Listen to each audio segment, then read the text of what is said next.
السلام علیکم ورحمۃ اللہ وبرکاتہ۔ دوستو، کسی نے کیا خوب کہا ہے کہ مصروف تھے سب اپنی زندگی کی الجھنوں میں، ذرا سی زمین کیا ہلی سب کو خدا یاد آ گیا۔ کچھ ایسا ہی معاملہ آج ہمارے ساتھ اور باقی دنیا کے ساتھ ہوا ہے۔ زمین نے بھی ہل کر بہت سمجھانے کی کوشش کی، لیکن ہم نہ مانیں، کیونکہ زمین اس وقت کانپتی ہے جب اس پر انصاف نہ ہو۔ بہت سے لوگوں کے شک بھی دور ہو گئے جو کہتے تھے کہ یہ دنیا خود بخود وجود میں آئی۔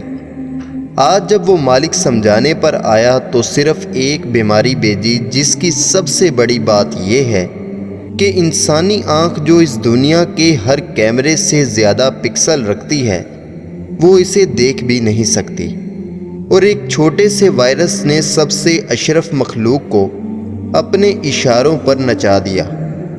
اس بات نے کافروں کو بھی خدا کے ہونے کا احساس دلایا کہ خدا موجود ہے۔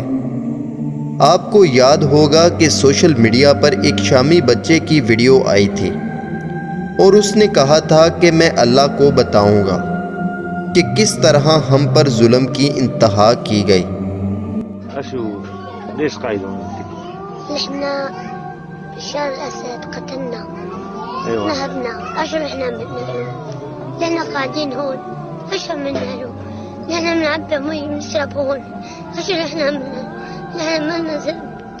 اشهر احنا منا لا بنشرب هون. يا والله ليش عم تبكي انت يا ما عم؟ منا بشار نهبنا قتل بيوتنا. نهبي ما عندنا شيء. والله العظيم هدلكم بيوتكم؟ هدي كل شيء ما عندنا شيء.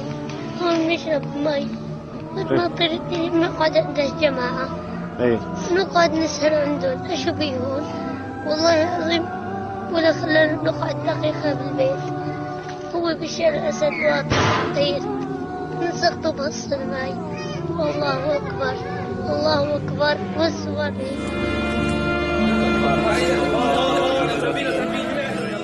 اب ذرا غور کیجئے گا کہ وبا نے دنیا کو ایک چیز بتائی، وہ یہ کہ کشمیر 7 مہینے سے بند تھا۔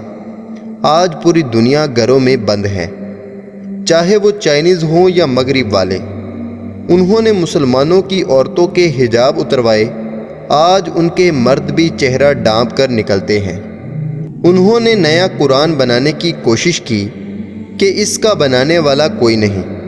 کرونا نے پوری دنیا کو بتا دیا کہ تمہاری اس کے سامنے اوقات کچھ نہیں۔ اس مالک خدا کی طاقت کا نظارہ آج بھی چل رہا ہے، اتنے مہینے ہونے کے باوجود۔ لیکن جو انسانوں نے ہزاروں سالوں سے ٹیکنالوجی اکٹھی کی، وہ آج اس کے سامنے نہیں چل رہی۔ آج سے 1450 سال پہلے اللہ کے نبی نے فرمایا کہ وضو دن میں 5 بار کرو اور ہاتھ اچھی طرح سے دھونا۔ آج کرونا نے بتا دیا کہ وہ صحیح کہتے تھے۔ دین اسلام نے تو کسی محرم یا نامحرم سے ہاتھ ملانے کا نہیں کہا، لیکن ہم نے نہ دیکھا کہ محرم ہے یا نامحرم، مرد ہے یا عورت، ہم نے سب سے ہاتھ ملایا۔ آج کرونا نے یہ بھی بتا دیا کہ وہ صحیح کہتے تھے۔ حضور صلی اللہ علیہ وآلہ وسلم نے تب فرمایا کہ جہاں وبا آ جائے وہاں سے بھاگو نہ، وہیں پر رہو۔ اور آج یہ پاگل دنیا کہہ رہی ہے کہ وہ ٹھیک کہتے تھے۔ مسجدوں کا حال کیا تھا؟ ایک مکمل صف بھی نہیں ہوتی تھی۔ آج مسجدیں بھری ہوئی ہیں۔ اس کو محض ایک وبا نہ سمجھیے، خدا کی طرف سے انسانیت کے لیے ایک پیغام آیا ہے کہ اب وقت ہے گناہوں سے توبہ کرو، تمہارے رب کی رحمت ابھی بھی تمہیں پکارتی ہے۔ آپ کے ذہن میں ایک سوال تو اٹھا ہوگا کہ وبا کافروں کے ملک میں آئی، لیکن مسلمان بھی اس وبا کی لپیٹ میں آ گئے۔ تو یاد رکھیے کہ ظالم کا ساتھ دینے والا بھی ظالم ہی ہوتا ہے۔ شام میں مسلمانوں پر تشدد ہوا، مسلمان خاموش رہے۔ فلسطین میں مسلمانوں پر ظلم ہوا، مسلمان خاموش رہے۔ سب سے بڑی شرم کی بات ہمارے لیے کہ کشمیر پر ظلم ہوا اور ہم بھی خاموش رہے۔ یہاں پر ان ظالموں سے سوال ہے کہ کیا ان مظلوموں کی آہیں وہ خدا سنتا نہیں ہوگا؟ یقیناً سنتا ہوگا۔ آج اس دنیا کو پتہ چلا ہوگا کہ کرفیو میں رہنا کیسا لگتا ہے۔